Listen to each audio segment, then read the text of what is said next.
예, 지금부터 2024 헌납 8 국회의원과 국회의장 간의 권한쟁의 사건에 대한 변론을 시작하겠습니다. 출석을 확인하겠습니다.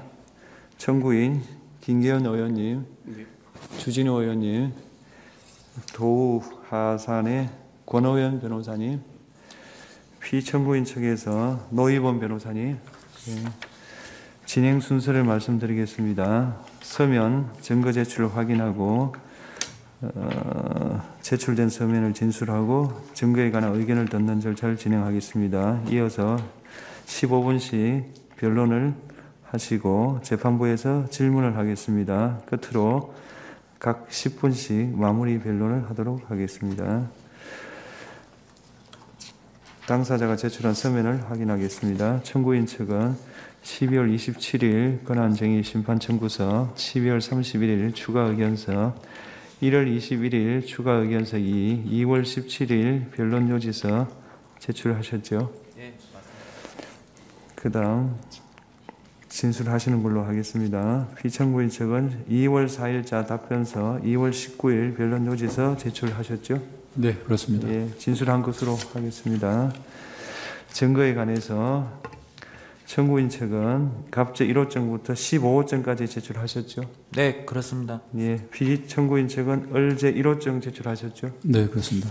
우선 그 청구인 측의 증거에 대해서 피청구인 의견 어떻습니까? 전부 동의하고 입증 취지만 부인합니다. 예, 피청구인 측 증거에 대해서 청구인 측 의견 어떻습니까? 동일합니다. 동의하시고요. 네. 예, 일단 증거로 모두 채택하겠습니다. 청구인 대리인께서 발언대로 나오셔서 변론 요지를 진술해 주십시오.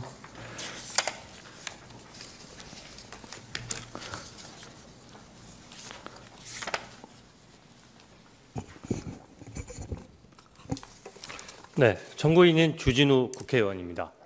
지난 12월 27일 우원식 국회의장은 한덕수 탄핵소추안에 대해 192석으로 탄핵소추안 가결을 선포했습니다. 명백한 헌법 위반입니다. 대통령이 아닌 국무총리를 기준으로 탄핵 정족수를 잘못 해석한 것입니다.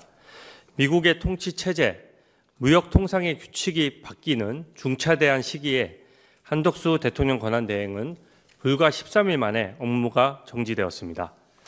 한덕수 대행은 탄핵 정족수가 국무총리 기준으로 150석이냐, 대통령 기준으로 200석이냐 여부를 다투고 싶었지만 더 큰 국정 혼란에 막기 위해서 스스로 업무 정지를 받아들이고 헌법재판소를 통해 다투는 방법을 선택했습니다.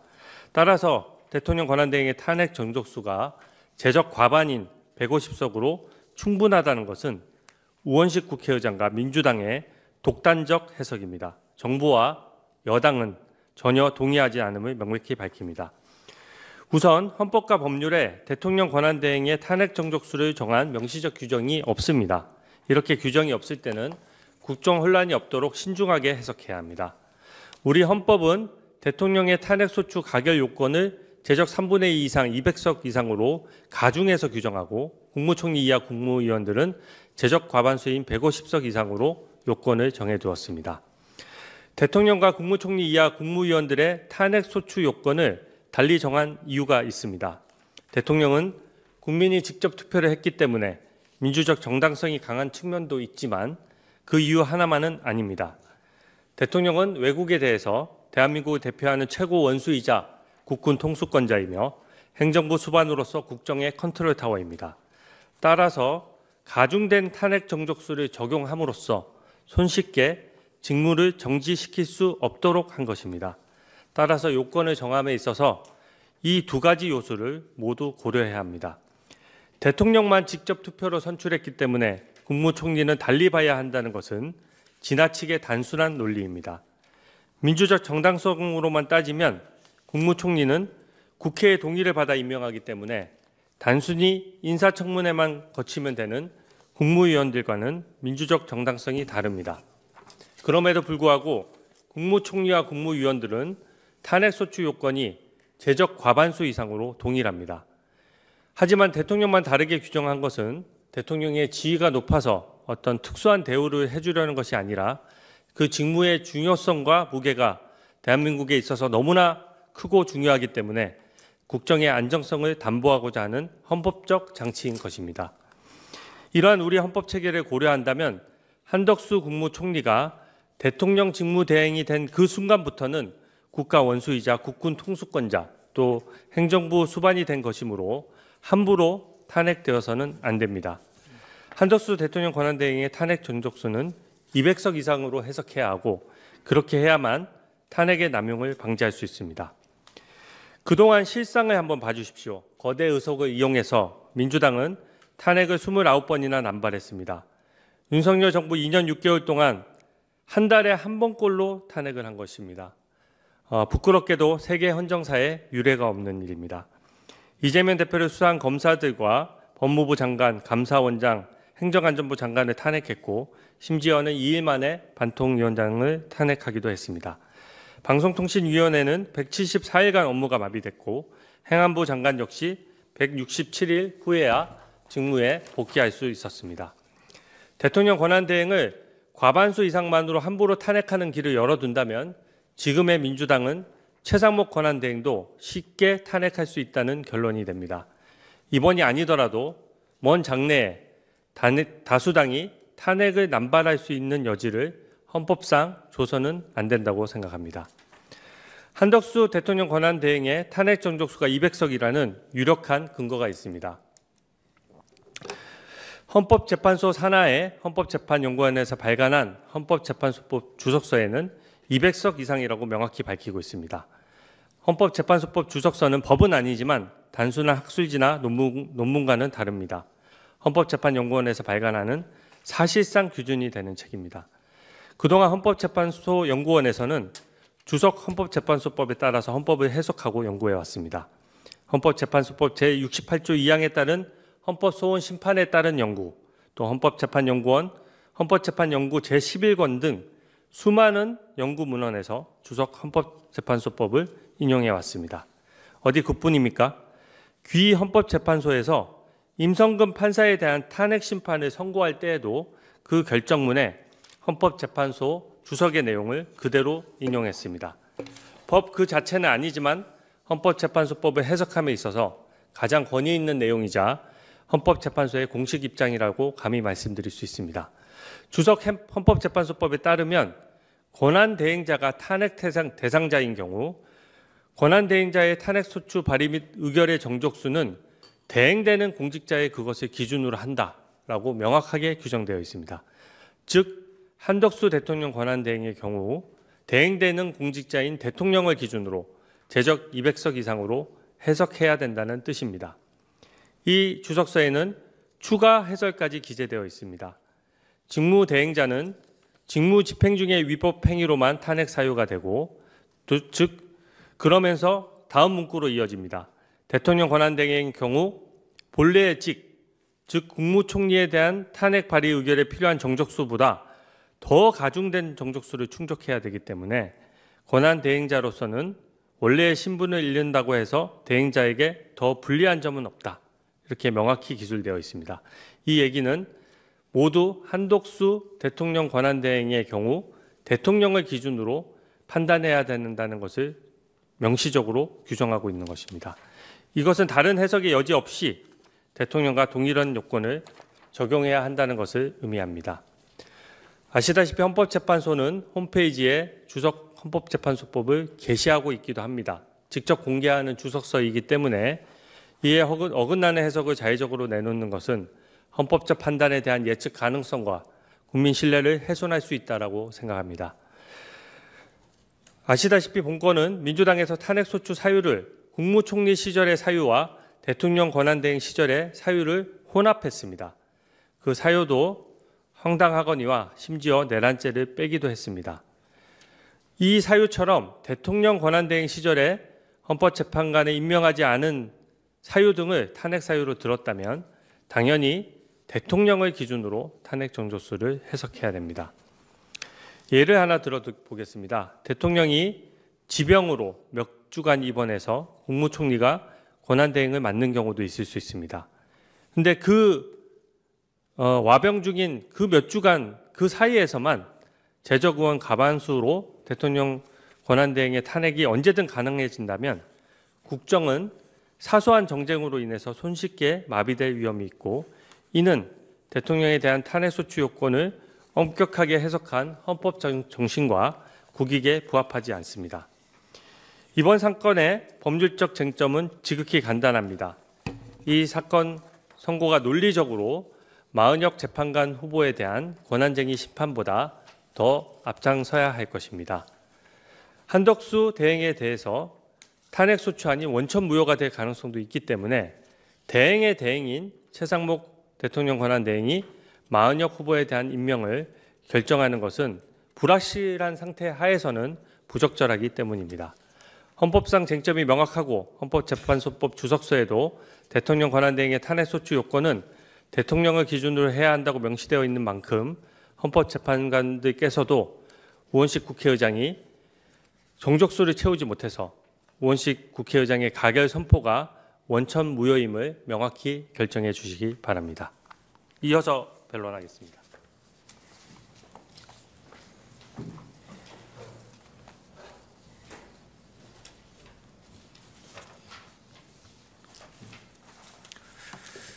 네, 최대한 압축해서 말씀드리겠습니다. PPT 좀.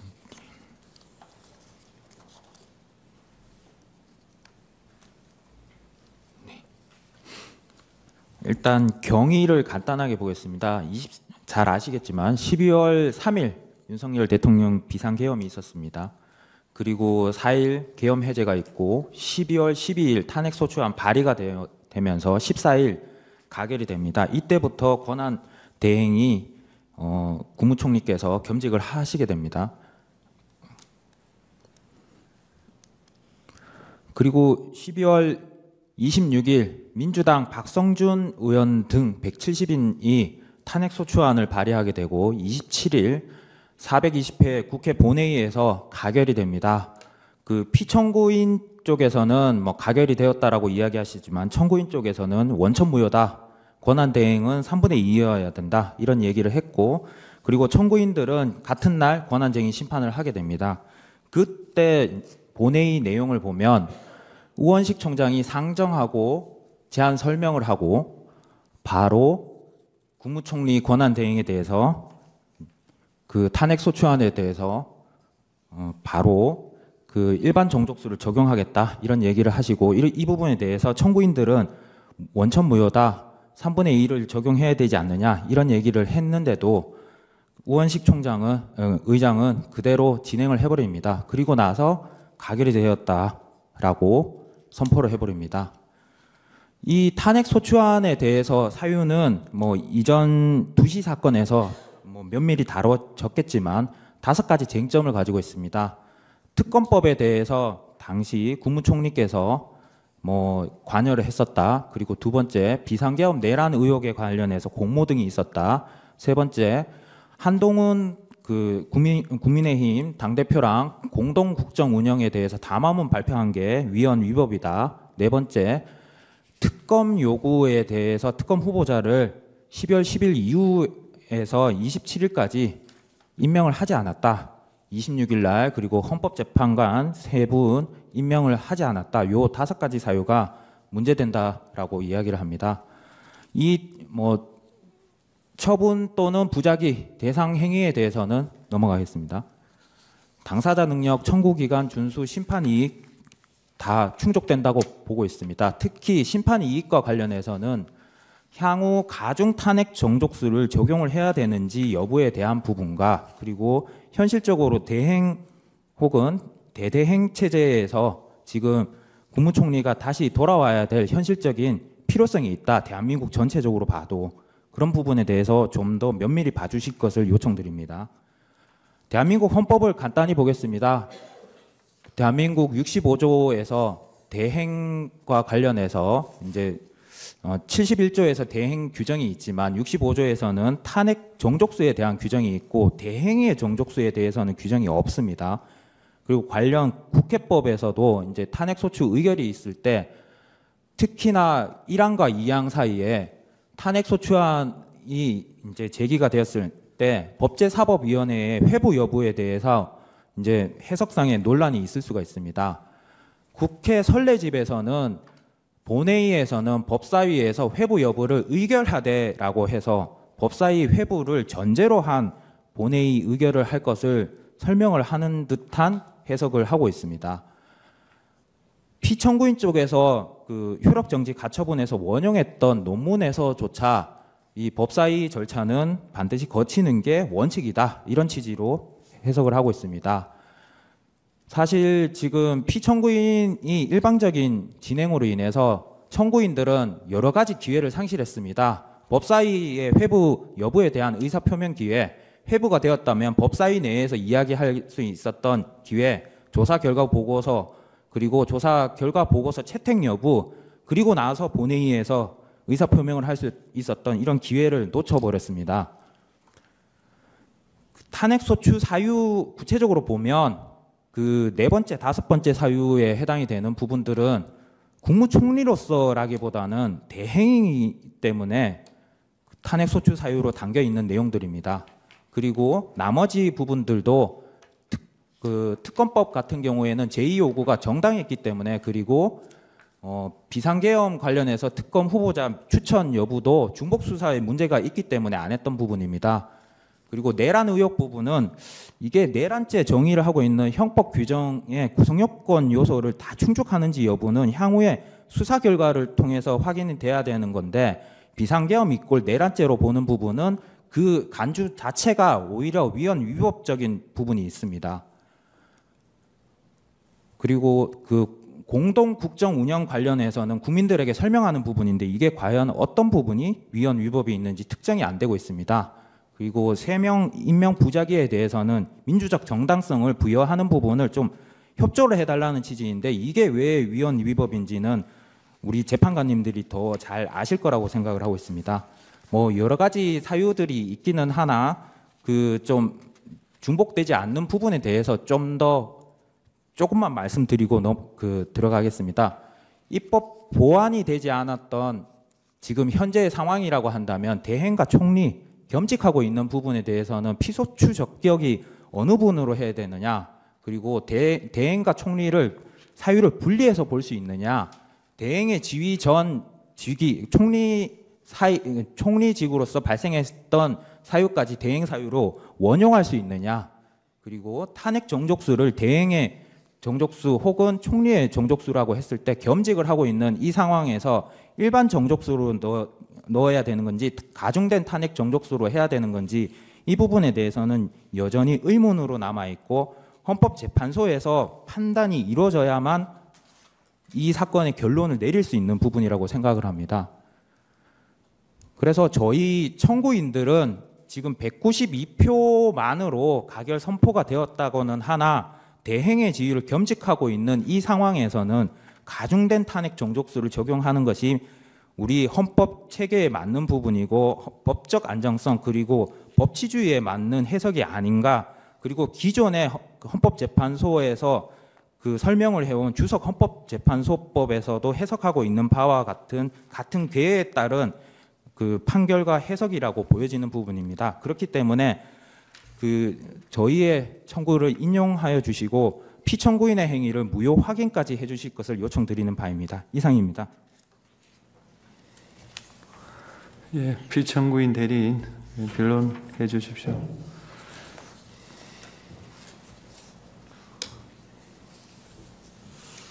피청구인 대리인 노희범 변호사입니다.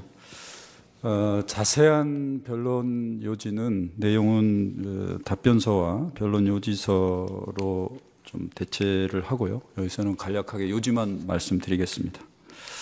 우선 이 사건 심판 청구는 적법 요건을 갖추지 못해서 부적법하다. 따라서 각하돼야 한다는 것이고요. 그다음에 설령 이 사건 권한쟁의 심판 청구가 적법하더라도 심판 청구의 이유가 없어서 기각되어야 한다는 취지입니다. 차례차례 한번 보겠습니다. 우선 청구인들은 이 사건 심판 청구의 대상을 탄핵소추안 가결선포 행위에 더불어서 소추 의결서의 송달 행위도 대상으로 삼고 있습니다. 그렇지만 소추 의결서 송달 행위는 이 사건 탄핵소추 가결선포 행위에 따른 부수적인 절차 행위에 불과합니다. 그리고 별도로 독자적으로 청구인들이 주장하는 심의권이나 표결권을 침해하는 것이 아니다. 따라서 심판 대상은 탄핵 소추안 가결 선포 행위로 한정하는 것이 상당하다는 생각입니다. 설령 소추 의결서 송달 행위를 심판 대상으로 보더라도 그 자체로 청구인들의 절차상의 권리를 독자적으로 침해하지 않는다. 따라서 부적법하다는 것입니다. 두 번째로 청구인들은 이 사건 가결 선포 행위로 개별 국회의원들의 국민 대표권 내지 국민 대표자의 지위를 침해당하고 있다고 주장합니다. 그러나 개별 국회의원들의 어떤 국민 대표권 내지 대표자의 지위라는 것은 이 사건 가결 선포 행위로 인해서 침해될 수는 없다고 생각합니다. 대의제 민주주의 하에서 대의기관, 즉 국회의 국민 대표 기능은 합의제 기관인 국회의 의사를 통해서 비로소 행사된다고 봐야 합니다. 청구인들은 개별 국회의원으로서 국회 내부에서 각종 위원회나 본회의에서 심의를 하고 의결을 표결권을 행사함으로써 비로소 자신들의 국민 대표자로서의 지위 내지 국민 대표권을 행사하는 것에 불과하다. 따라서 국민 대표권 침해 주장은 부적법하다는 점입니다. 그다음에 이 사건은 권한쟁의란 기본적으로 피청구인의 처분이나 부작위로 인해서 자신에게 부여된 헌법상 또는 법률상의 권한이 침해되거나 최소한 침해될 가능성이 있어야만 적법합니다. 국회는 국민의 대표기관으로서 의사 절차의 진행이나 내부 규율 등에 있어서는 폭넓은 자율권을 가지고 있습니다. 특히 국회 의사 절차나 입법 절차에 헌법이나 법률을 명백히 위반한 흠이 있는 것이 아닌 한 국회의 자율권은 권력 분립의 원칙이나 국회의 위상이나 기능에 비추어서 존중되어야 한다는 것이 기존 헌법재판소의 선례이고 바로 이 명백성 통제 기준을 지금까지 헌법재판소가 일관되게 유지하고 있습니다. 그래서 국회 내에서의 어떤 판단이나 절차상의 어떤 이유가 명백히 헌법과 법률을 위반하지 않은 경우에는 다른 국가기관이 개입해서 그 당부를 판단하는 것은 부적절하다라고 생각합니다. 마찬가지로 이 권한쟁의 심판을 통해서 국회 내부에서의 어떤 당부를 판단하는 것은 헌법재판소도 마찬가지로 자제해야 되고 국회 내부에서의 결정을 존중돼야 된다는 생각입니다. 그다음에 청구인들이 주장하는 것이 이 사건 탄핵 소추안을 법사위의 회부에서 조사하여야만 하는데 그렇지 않은 것이 청구인들의 심의 표결권을 침해한다고 주장합니다. 국회법은 본회의의 탄핵 소추안이 보고되면 본회의는 의결로서 법사위의 회부에서 조사하게 할 수 있고 만약에 본회의가 법사위의 회부에서 조사하게 할 것이 아닌 경우에는 72시간 내에 표결한다라고 규정이 되어 있습니다. 즉 법사위의 회부에서 조사하게 할지 여부는 국회의장이 의사 정리 권한, 의사 절차 권한 범위 내에서 진행하도록 되어 있습니다. 이건 필요적인 법률 절차가 아닙니다. 따라서 법사위에 회부할 본회의에서의 어떤 심의나 표결 권한은 국회의장이 법사위의 회부 여부에 대한 안건을 상정해서 표결을 할 때에서 비로소 개별 국회의원들에게 부여되는 것이다. 지금 이 사건에서는 그런 경우가 아니기 때문에 청구인들의 어떤 심의권이나 표결권을 침해하는 것이 아니라고 봅니다. 그리고 탄핵 사유에 해당하지 아니함에도 불구하고 표결 절차에 나가서 가결한 것이 결국 청구인들의 권한을 침해했다는 것인데요. 탄핵 사유에 해당 여부는 궁극적으로는 헌법재판소가 탄핵 사유에 해당하는지 여부, 파면 사유에 해당하는지 여부를 확인하고 결정하는 것이고요. 국회 내부에서는 개별 국회의원들이 표결 과정에서 본인의 판단에 따라서 표결권을 행사함으로써 최종적으로 국회 의사가 형성이 되는 것입니다.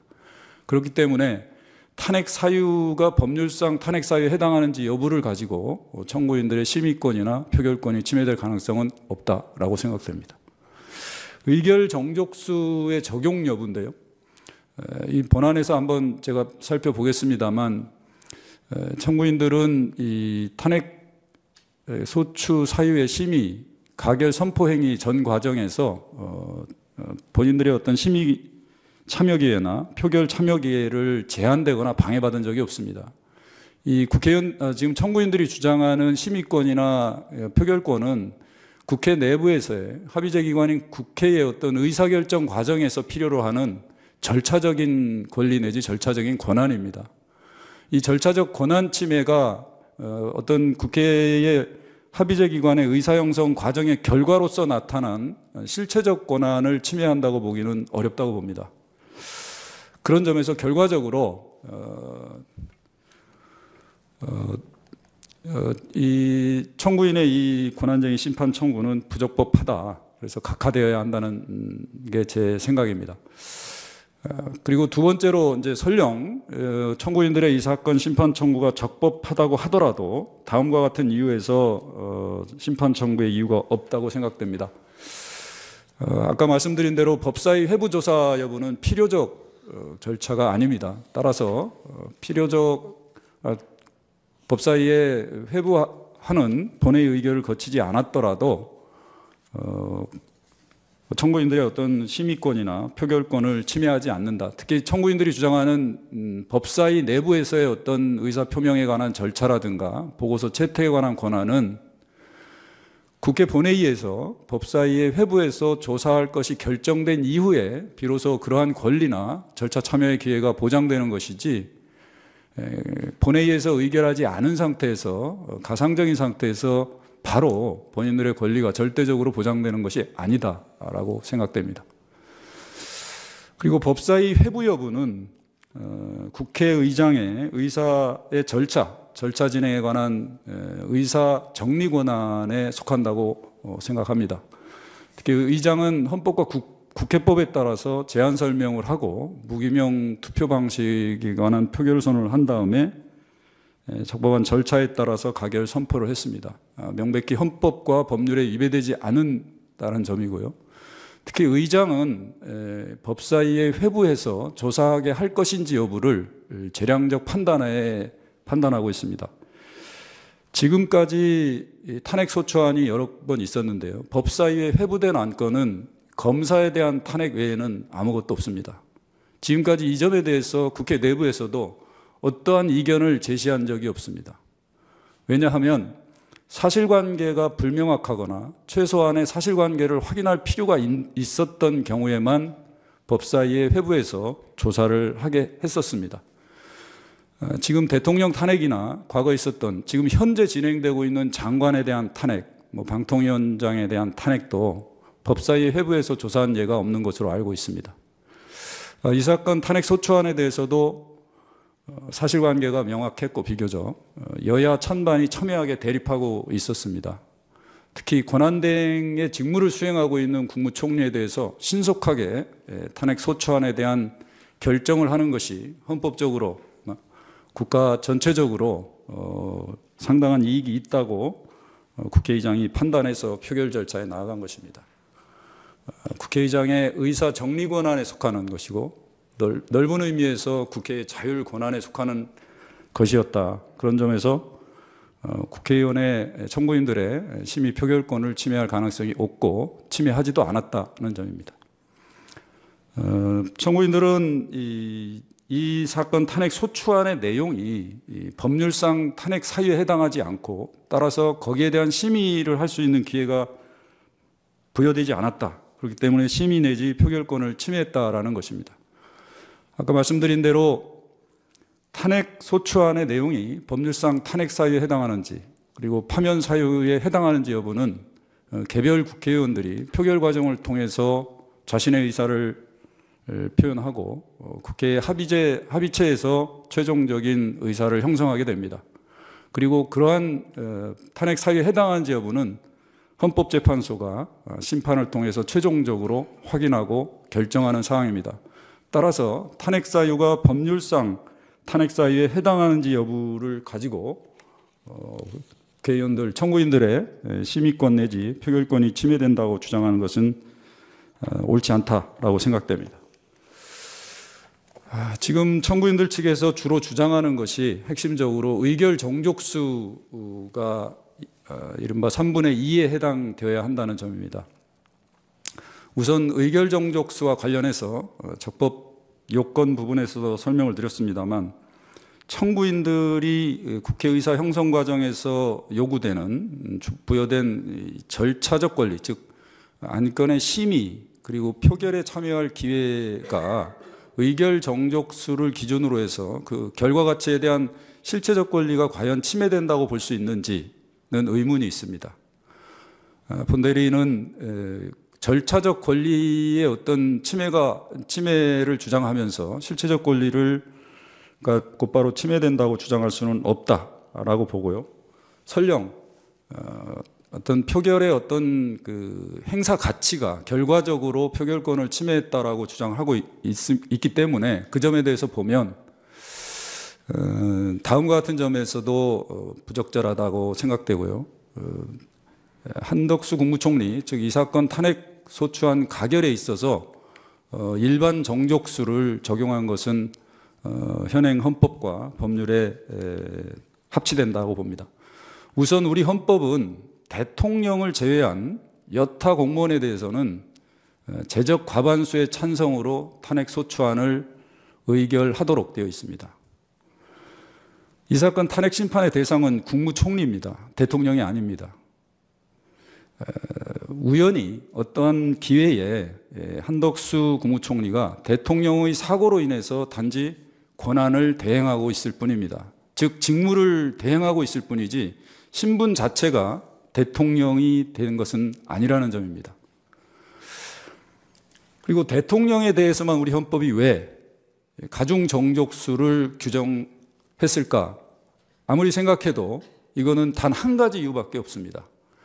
주권자인 국민이 직접 선출한 헌법기관이고 그리고 민주적 정당성이 있기 때문입니다. 국무총리는 대통령이 국회 동의를 얻어서 임명한 임명직 공무원입니다. 민주적 정당성이 대통령과 동일하지 않습니다.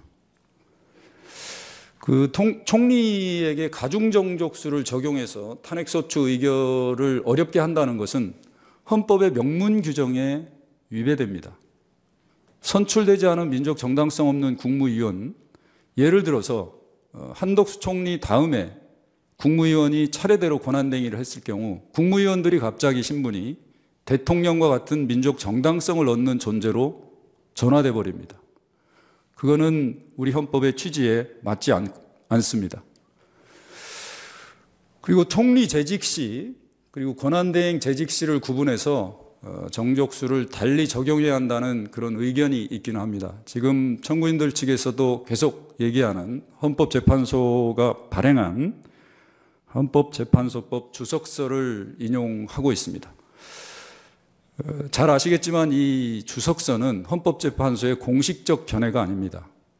헌법재판소 재판연구원이 외부에 용역을 줘서 학자들에게 주석서를 의뢰를 했고 주석서를 그 집필자의 의견을 들어서 발간을 했습니다. 그리고 머릿말에도 보시면 여러 차례 검토 결과를 거치지만 집필자의 의견을 우선한다고 분명히 되어 있습니다. 즉 집필자 개인의 사견이라는 점입니다. 그리고 주석서의 상당 부분은 헌법재판소의 선례나 그동안에 진행되었던 절차 규정, 결정을 위주로 한 것이고 만약에 지금까지 나와 있지 않은 법률에 명확하지 않은 부분에 대해서는 집필자들의 개인적인 의견을 들어서 주석서에 일부 담아놨던 것입니다. 그래서 이 점에 대해서는 학계에서도 여러 논란이 있습니다. 가중정족수의 기준은 대통령 직무의 중대성이 아닙니다. 주권자가 선출한 대통령의 민주적 정당성 때문에 가중정족수를 규정하고 있는 것입니다. 네. 마지막으로 한 말씀 더 드리겠습니다. 우리 그 권한쟁의 심판에 있어서 우리 헌법재판소가 견지해 왔던 것, 그리고 권한쟁의 심판의 기능 등을 고려하면 이 헌법과 법률에 명백히 위배된 경우가 아닌 한 헌법재판소는 국회의 권한을 그대로 존중해 왔습니다. 국민의 대표기관이자 입법기관인 국회의 의사와 내부 절차 및 운영에 관한 폭넓은 자율권을 가진다는 점이고요. 이 사건에 있어서도 명백히 헌법과 법률에 위배된 경우가 아닌 한 권력분립의 원칙이나 국회 위상과 기능에 비추어 존중되어야 한다는 점입니다. 이 사건 의결 정족수뿐만 아니라 다른 모든 행위는 자율권의 범위 내에 속하는 행위고, 따라서 다른 국가기관이 개입해서 판단하는 것은 바람직하지 않습니다. 이 사건 가결 선포 행위는 절차적 권리인 청구인들의 심의 표결권을 침해하지 않습니다. 그리고 침해할 가능성도 없습니다. 부적법함으로 각하해 주십시오.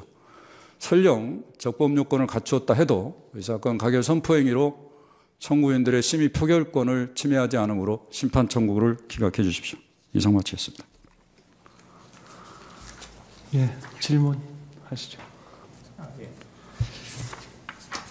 저기 그 피청구인 내린, 예, 제가 하나 여쭤볼게요. 그러니까 이제 국회의장, 그러니까 그 피청구인은 그 이 사건 탄핵소추안에 대해서 일반 탄핵소추 의결 정족수를 적용했죠. 예. 예. 그리고 그 적용한 것이 국회의장의 의사정리 권한에 속하는 것이다. 이렇게 주장하고 계시죠. 예. 그런데 이 사건 탄핵소추안에 대한 의결 정족수를 이제 정할 때 피청구인이 그 혹시 국회의원들의 의견을 수렴하거나 논의를 한 사실이 있나요? 그 당시 본회의에서는 그런 논의는 없었고요. 사전에 그 당시 총리에 대한 탄핵소추 의결 정족수에 대한 논란이 있어서 국회 사무처 그리고 여러 군데에 다 자문을 구했고 일반 정족수가 맞다라는 그 자문을 받은 것으로 알고 있습니다. 예, 알겠습니다. 예, 그 청구인 쪽에 좀 여쭤볼 건데요. 네. 청구인 쪽에서는 이제 하여튼 그 주장의 그 주장 내용이 국회의원의 표결권이 침해됐다는 거죠. 심의와 표결권 같이 주장하는 부분입니다. 예, 뭐 심의권도 네. 뭐 침해되었고 표결권도 침해되었고. 네. 예. 그런데 그 표결권이 그 침해됐다는 부분이 그 청구인들의 부결표 행사의 가치가 희석되었다. 그래서 표결권이 침해되었다. 이런 주장이신 건가요? 일단은 그 아까 본회의 회의록을 먼저 보여드렸던 부분인 게 정족수를 어떻게 적용할 것인지 여부에 대해서 확정을 이제 뭐 국회의장께서는 일반 정족수를 하겠다라고 하는 부분인데 이게 국회의원들 간에서도 이견이 있었던 부분이고 그 저희 청구인들 입장에서는 가중된 정족수를 적용해야만 저희는 이제 본회의에서 만약에 이제 투표를 하더라도 그에 맞는 가치, 그러니까 반대표 의결을 했을 때 그 가치를 인정받을 수 있었기 때문에 이제 그 가중된 정족수부터 해야 된다라고 계속 항의를 했었던 부분이고, 그리고 그 재판관님께서 말씀하셨던 그 부결표의 가치 부분은 그러니까 부수적이라기보다는 이제 그 첫 번째 이제 표결을 할 수 있는 기회를 부여받았느냐, 뭐 받았다라고 한다면 그 반대표를 던졌을 때 200석 기준으로 했을 때는 당연히 이제 부결의 가치가 있었던 부분이었지만 피청구인 주장하는 것처럼 일반 정족수로 했을 때는 뭐 저희가 던진다고 하더라도 그 숫자적으로 밀리기 때문에 뭐 그 가치 부분을 인정받을 수 없는 부분이 있다. 거기까지 이제 포함해서 저희는 주장을 했던 부분입니다. 근데 지금 청구인들 대부분은 표결 절차에 참여를 안 하셨잖아요. 본회의에서 그 본회의장에 들어가서 이 그 3분의 2를 주장을 해야 된다라고 하면서 계속해서 항의를 하지 않습니까? 그 국회 본회의 회의록을 보면 그 말인즉슨 저희는 국회 본회의에서 3분의 2 가중된 정족수를 적용해야 저희 또한 그 올바른 혹은 가치를 받을 수 있는 그 표결권을 행사하는 그 가치를 인정받을 수 있다는 그런 취지에서 말씀을 드리는 겁니다. 근데 그 표결 절차에 참여도 안 했는데 스스로 참여도 안 했는데 침해되는 표결권이라는 게 있을 수 있나요? 예, 여기. 예, 김기현 의원님. 예. 네, 정구인 김기현입니다. 우선 표결권의 침해와 관련해서 우리 재판관님께서 질문하신 말씀을 좀 답변을 드리고 국회의원들 사이에 협의가 있었는지에 대한 아까 피청구인에게 물으셨던 것에 대한 답변을 뒤에 조금 더 부과해서 드리도록 하겠습니다. 국회 본회의장에서 국회의장이 의결 정족수를 일반 정족수로 하겠다, 제적 과반으로 하겠다고 선언한 순간 우리 국민의힘 소속, 여당 소속 국회의원들은 자신의 표결을 통해서 이 사안을 가결시키거나 부결시키거나 할 수 있는 그 표결의 가치 자체를 저희들은 훼손당한 것입니다. 그러니까 이 표결 자체의 표결의 행위만이 그 표결권이 아니라 표결 결과로 나타난 결과의 가치 또한 표결권의 범위에 포함된다고 저는 생각합니다. 그런데 이 가중된 정족수를 적용하지 않겠다고 하는 것은 그 표결의 결과적 가치를 침해하는 것이기 때문에 이 표결권의 행사 자체를 실질적으로 무효화시키는 것이다. 그런 측면에서 표결권을 침해당했기 때문에 이런 표결에 참여할 수 없다고는 항의의 표시로 그이들이 퇴장한 것이기 때문에 결과적으로 본질적으로 표결권을 침해한 것이다. 저는 그렇게 생각한다는 말씀을 드리고요. 또 그리고 아까 국회의원들 사이 협의가 있었냐고 말씀드렸는데 전혀 협의가 없었습니다. 국회의장은 바로 본회의 들어가기 직전까지도 이런 방법도 언급하지 않고 있다가 본회의장에서 갑작스럽게 일반 정족수를 적용하겠다고 발표를 했고 그래서 저희들이 강력하게 항의하고 가중 정족수를 적용해야 한다는 이의제기를 하면서 논란이 벌어졌던 것입니다. 지금 이제 국회의장이 그 200명 그러니까 가중의결 정족수를 적용하는 게 아니고 151명 일반 의결 정족수를 적용을 했죠. 그렇습니다. 예. 이제 그래서 이제 표결을 해보니까 이제 192명이 찬성을 해서 탄핵소추안이 가결됐죠. 그렇습니다. 예. 지금 청구인들께서 주장하는 것은 그 200명 그러니까 가중의결 정족수를 만약에 따랐으면 탄핵소추안은 부결되었을 것이다. 그렇습니다. 이런 주장이시고 그래서 국회의장이 일반 의결 정족수를 적용함으로 인해서 그러니까 151명을 적용함으로 인해서 탄핵소추안에 대한 청구인들의 반대 의사가 반영되지 못했다. 그렇습니다. 이런 주장이시고 그래서 그 결과 결국 부결표를 행사하더라도 그 부결표 행사의 가치가 희석되었을 것이기 때문에 그래서 이제 궁극적으로 표결권이 침해된 것이다. 뭐 이런 주장이신 거잖아요. 그렇습니다. 근데 이제 여기서 문제가 뭐냐면 그 표결권의 가치에 대해서 혹시 그 헌법이나 국회법에 별도의 규정이 있나요? 제가 알기로는 특별한 규정이 없는 것으로 알고 있습니다만 표결권이라는 것은 좀 전에 말씀드린 것처럼 표결권을 행사한다는 그 표결권과 동시에 표결의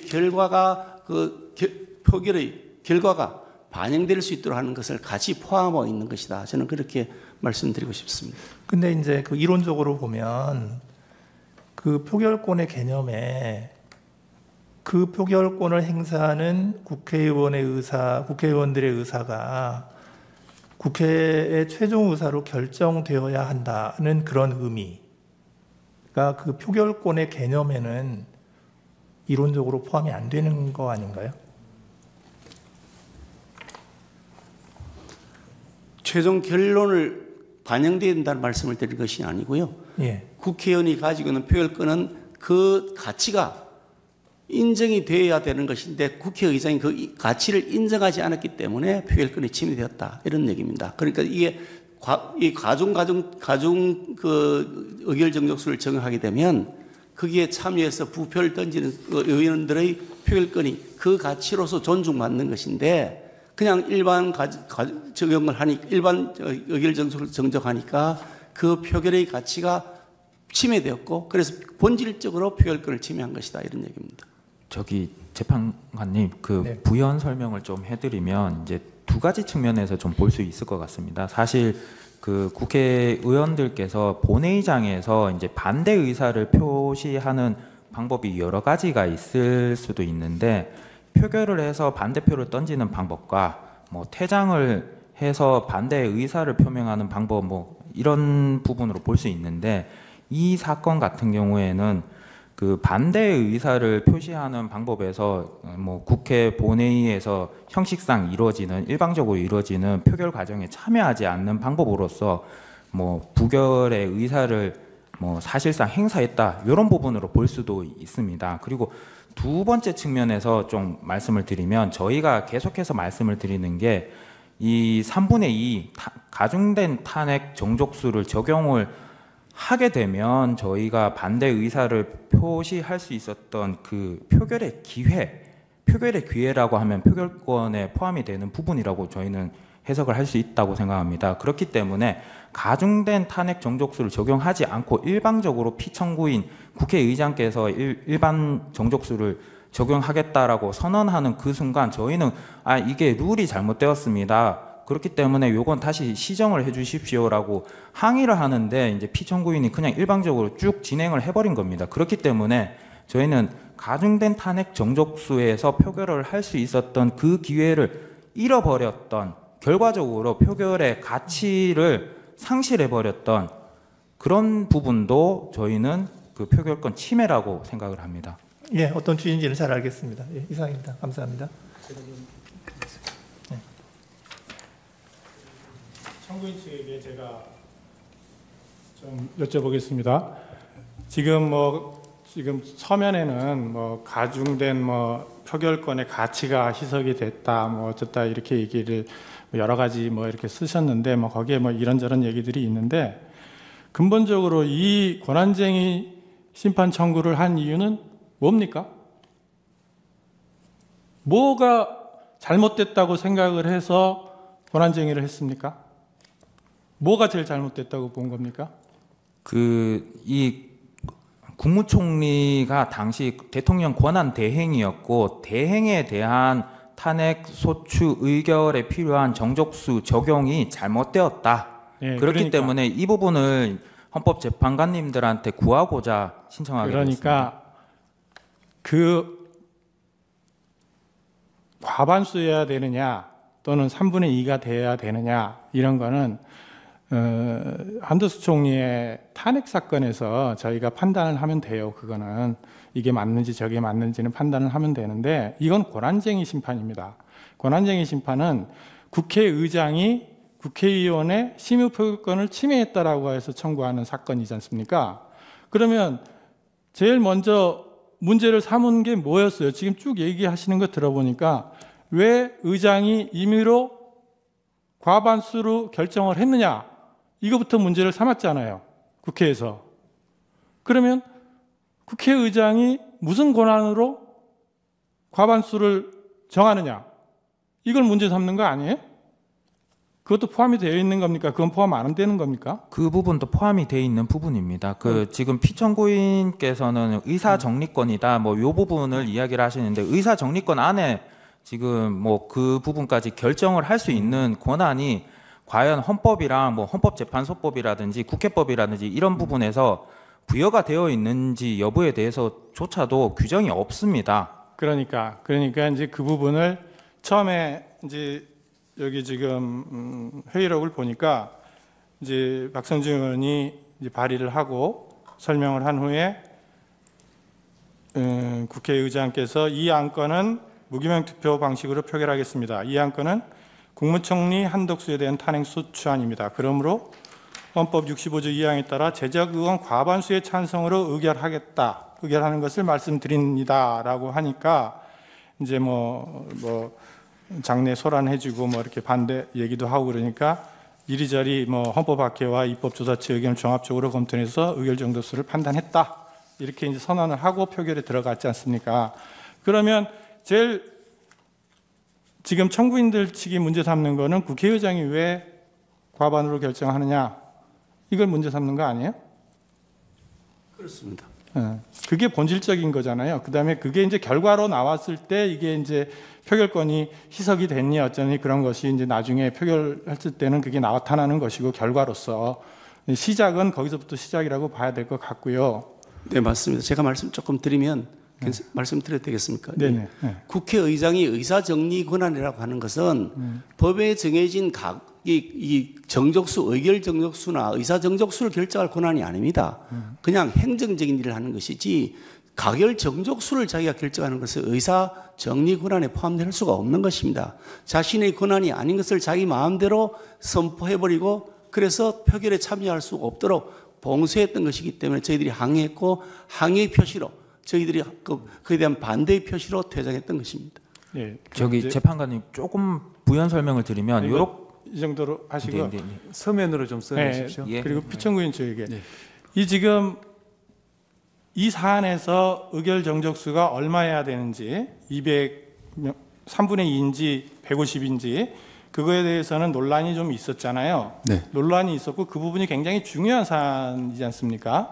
그게 어떻게 되냐에 따라서 이게 가결이 되느냐 부결이 되느냐 하는 중요한 사안입니다. 어떻게 보면 그게 의석 수와 관련도 있고, 그렇다면 그 부분을 왜 안건으로 먼저 처리를 했어야 되는 게 아닌가 하는 생각이 들어요. 그 부분을 한번 논의해 봅시다. 우리가 그럴 수는 없었나요?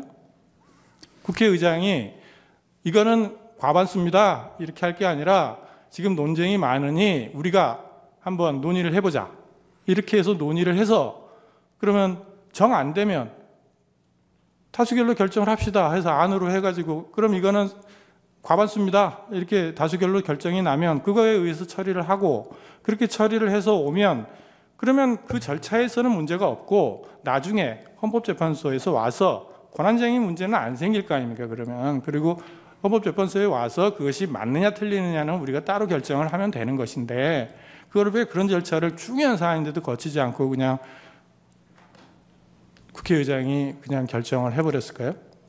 국회의장께서 그거를 신중하거나 소홀히 생각하신 건 아니고요. 네. 신중하게 생각해서 입법조사처에 심도 있는 연구 검토 보고를 하라고 해서 보고를 받았고, 헌법학회, 공법학회에 다 의뢰를 해서 다 자문을 받았습니다.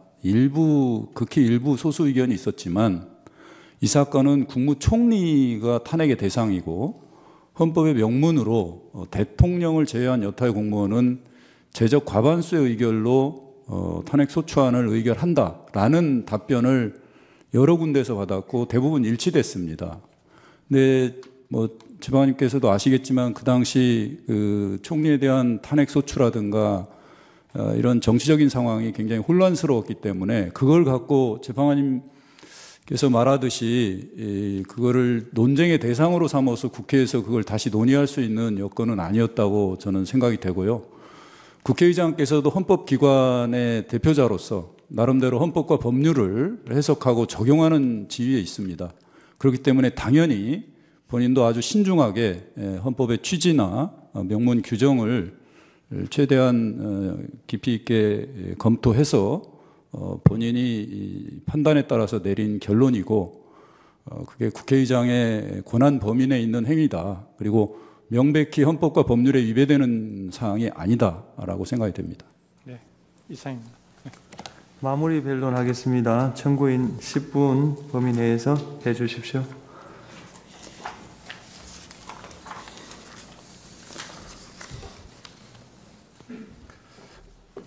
청구인 국회의원 김기현입니다. 저는 오늘 이 사건의 청구인이자 대한민국과 우리 아이들이 살아갈 나라의 미래를 걱정하는 평범한 국민의 한 사람으로서도 말씀을 드리고자 합니다.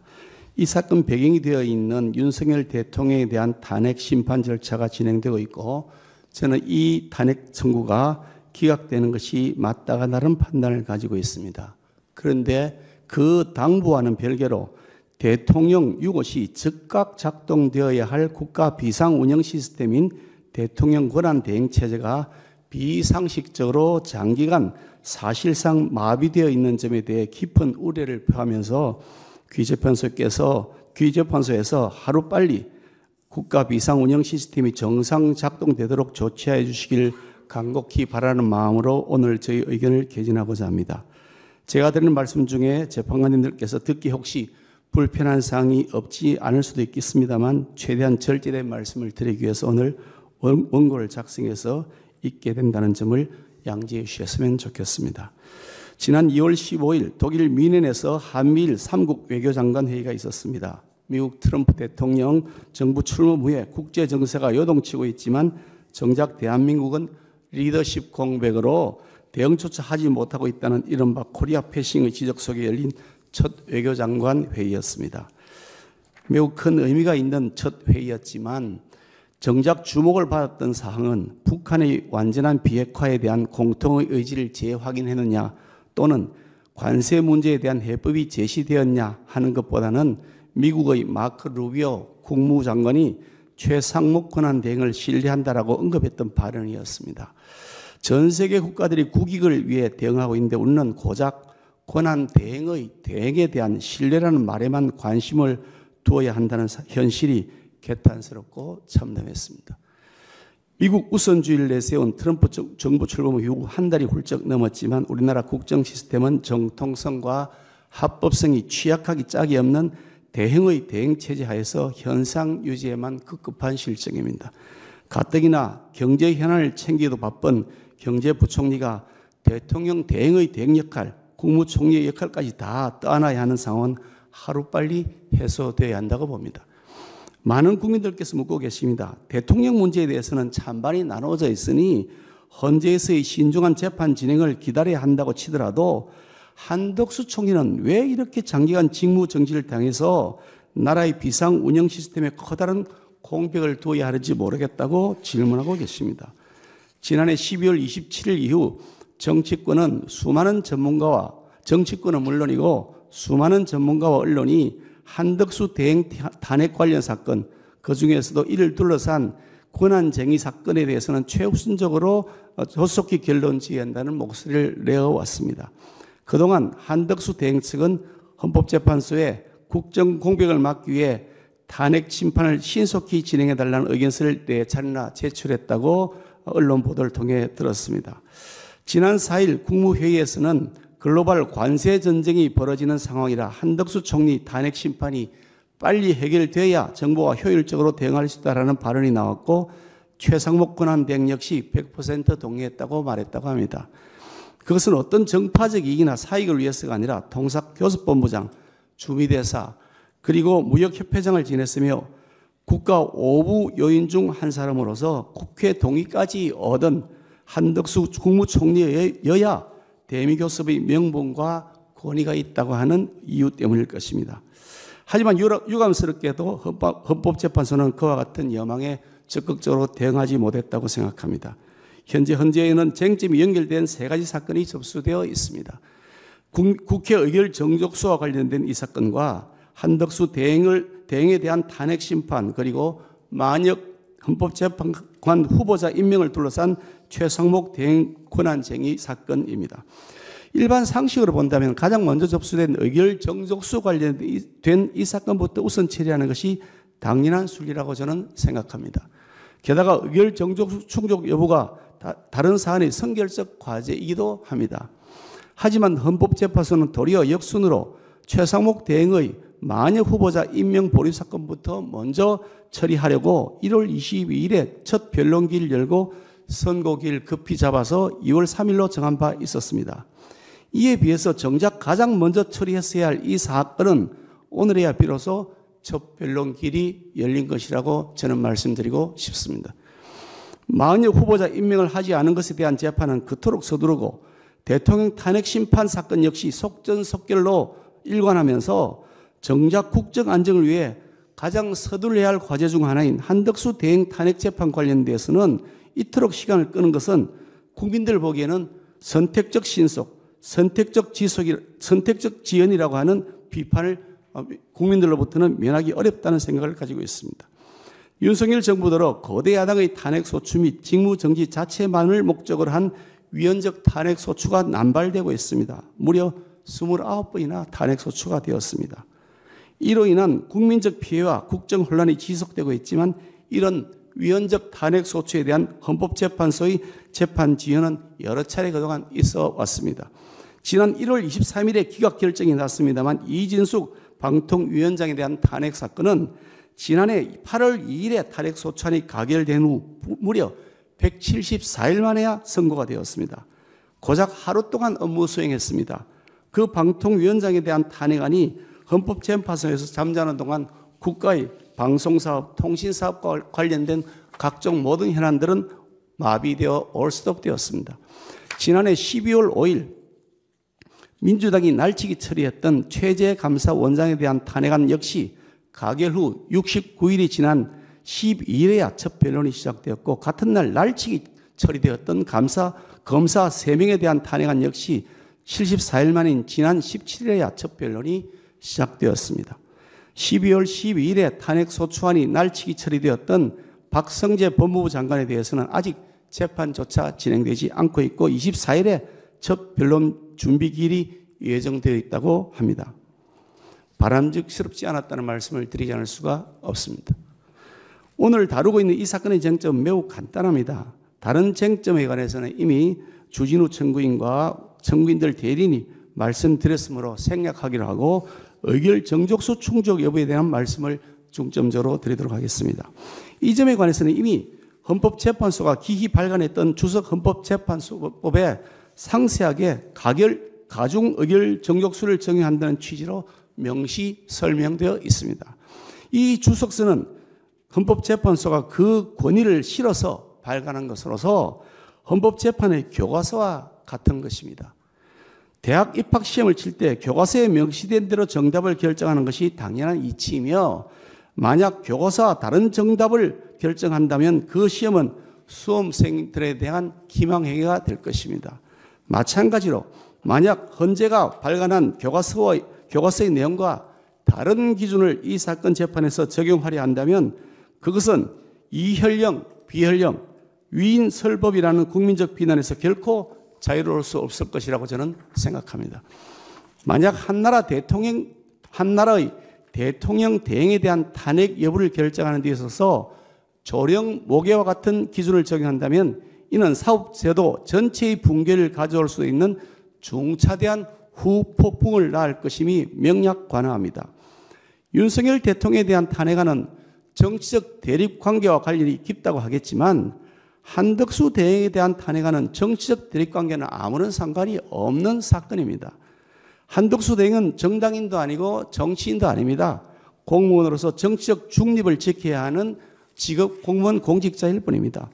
더구나 대통령직을 장기간 보유하는 것이 아니라 임시관리자로서 보유하고 있는 것에 불과한 직책입니다.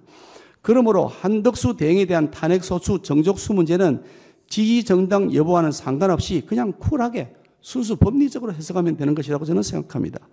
주석 헌법재판소법에 명시된 의결 정족수에 관한 사항 설명은 이 사건이 발생하기도 전에 발생할 것으로 예견조차 되지 않던 시기에 순수 법리적 차원에서 헌법 해석을 해 놓았던 것이므로 이 사건 발생 후에 제기되고 있는 그 어느 해석보다 신뢰성이 높고 객관적이라는 점에 대해서 아무도 이의를 제기하지 못할 것이라고 저는 생각합니다. 또한 형사법 체계의 원칙에 애매할 때는 피고인, 피의자의 이익으로 나가는 원칙이 있습니다. 논란이 다른 해석론이 존재하는 경우에 피청구인의 이익으로 하는 원칙으로 돌아가는 것이 징벌 관련 법령의 본령이라고 생각합니다.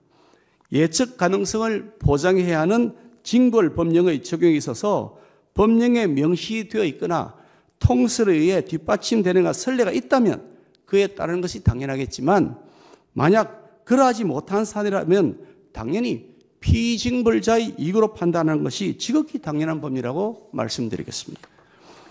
우리 국민 모두는 그동안 헌법재판소를 굳건히 믿었습니다. 최고법인 헌법재판소와 추상 같은 엄중함과 대쪽 같은 공정함으로 국가와 국민을 위한 현명한 판단을 내려주는 최후의 보루라고 믿어왔습니다. 그러나 안타깝게도 지금 그 믿음이 크게 흔들리고 있습니다. 국민 절반 가까이가 헌법재판소를 신뢰하지 못한다는 여론조사 결과도 나오고 있습니다. 간곡하게 요청드립니다. 부디 건강한 국민들의 상식, 객관적 기준에 따라 이 사건 청구를 신속히 인용하여 주시기 바랍니다. 감사합니다. 네, 피청구인 마무리 변론 하십시오.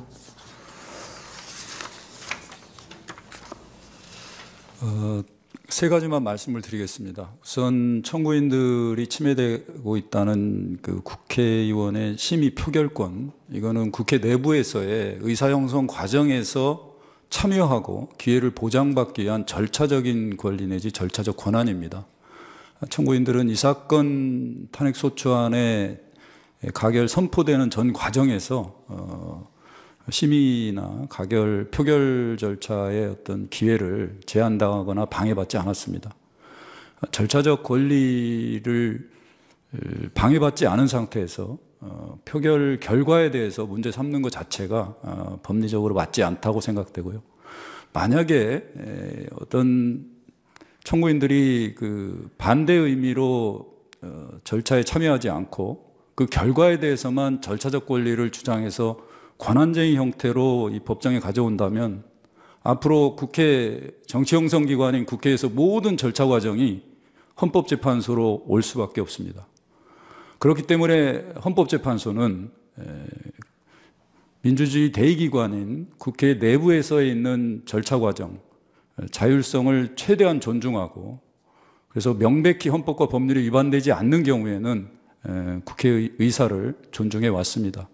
이번 이 사건도 그런 관점에서 판단해 주셔야 되고 앞으로 정치 형성의 많은 문제들이 우리 법정으로 헌법재판소로 오는 부분을 차단해야 될 필요도 있고 정치 형성기관인 국회에서 자율적으로 해결될 수 있도록 결정이 내려져야 되지 않나 생각이 됩니다.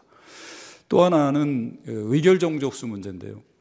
저는 아무리 생각해도 대통령에 대해서 유일하게 3분의 2의 가중정족수를 규정한 것은 주권자인 국민이 직접 선출한 민주적 정당성 있는 헌법기관이기 때문입니다. 대통령의 직무 자체가 중대하기 때문에 탄핵소추 가결 정족수를 높인 게 아닙니다. 한덕수 국무총리는 국무총리였고요. 탄핵소추의 대상이 국무총리 한덕수였습니다. 당연히 헌법 규정에 따라서 일반 정족수를 규정하는 게 맞습니다. 만약 국회의장이 이번에 3분의 2, 즉 가중정족수를 적용해서 가결 여부를 결정했다면 오히려 더 큰 중대한 헌법 위반의 문제가 생겼을 것입니다. 이 점을 한번 생각해 주시고 정치적인 어떤 형성 과정이나 정치적인 어떤 환경에 따라서 헌법의 취지나 헌법 규정의 해석이 달리 적용되어서는 안 된다고 생각됩니다. 그리고 피청구인 국회의장도 국회 대표자로서 이 부분을 신중하게 검토하고 많은 자문을 얻어서 헌법 해석을 통해서 판단했다는 점입니다. 깊이 생각하셔서 국회의 어떤 자율권을 존중하는 의미에서 이 사건 심판 청구를 각하해 주시기 바랍니다. 이상입니다. 네, 이상으로 이 사건 변론을 종결하고요. 결정 선고는 추후에 따로 기일을 지정하여 통지해 드리도록 하겠습니다. 마치겠습니다.